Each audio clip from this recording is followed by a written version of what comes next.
Here we go. 5, 4, 3. Good afternoon, everybody. I'm Patrick Murray with Luis Fernandez, Luke Slabaugh, Cheerston Susel, the whole WBIR sports crew here, getting you ready for Tennessee versus Kentucky. So I got started at kind of an early age. When I was in 7th grade, we, like everybody does the career shadow thing, right? So my next door neighbor at the time was an investigative reporter for a station in Cleveland.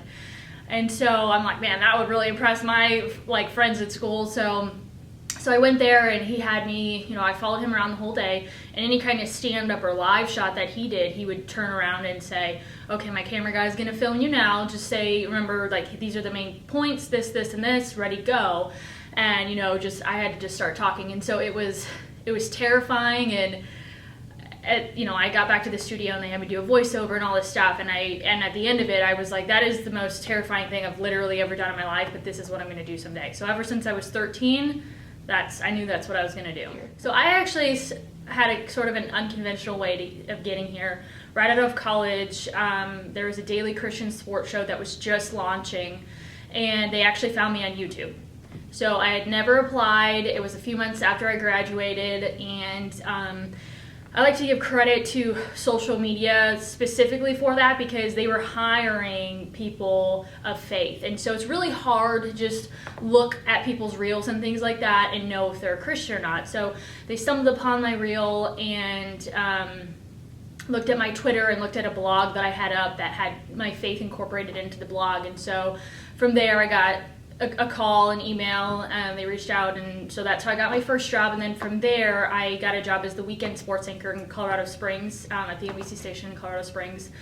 And then I actually took a little bit of time off after that. So I left there back in February, and it was honestly one of those things where I just wanted to reevaluate where my career was headed and if I wanted to stay in it or not. And so I took a few months off, and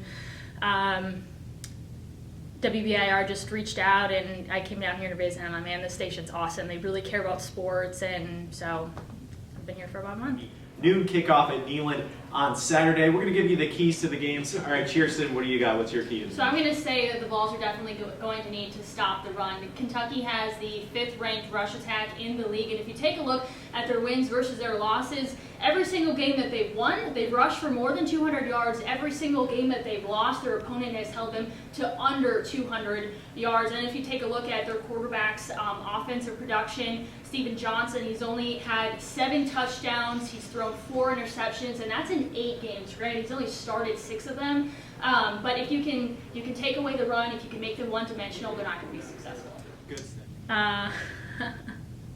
Skills. So probably the ability to multitask would be number one. Today I rattled off in studio, out in the field live shot, shooting the game. While we shoot the games, we tweet the games.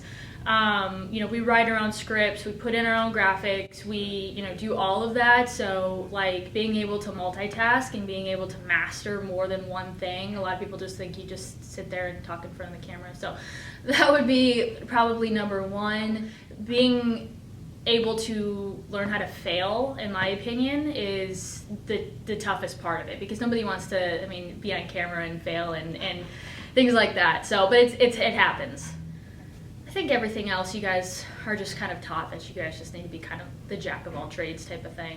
Cheers and my check. Alrighty, check. I'm going to say we're going to need to stop the run, or Tennessee, that is going to need to stop the run. Kentucky has the 5th-ranked rush attack in the league.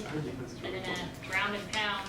I honestly just think being around the athletes, when I get to go cover games and talk to the athletes and do the post games and just be in the environment, that's just so fun to me. There's nothing like stepping foot on a football field or a basketball court, and so just being front and center, in the mix of it all is my favorite part probably. What about impact player? Who's everybody got?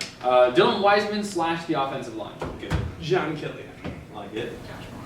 Like it. I got Jason Croom. Ooh. So best advice, take advantage of every single opportunity that you possibly can while you're in school, and just network and get yourself out there, and you can set up a meeting with somebody, just hear about like you're doing now. How did you get here? What did you have to go through? Those types of things. We'll see you in Neyland on Saturday afternoon.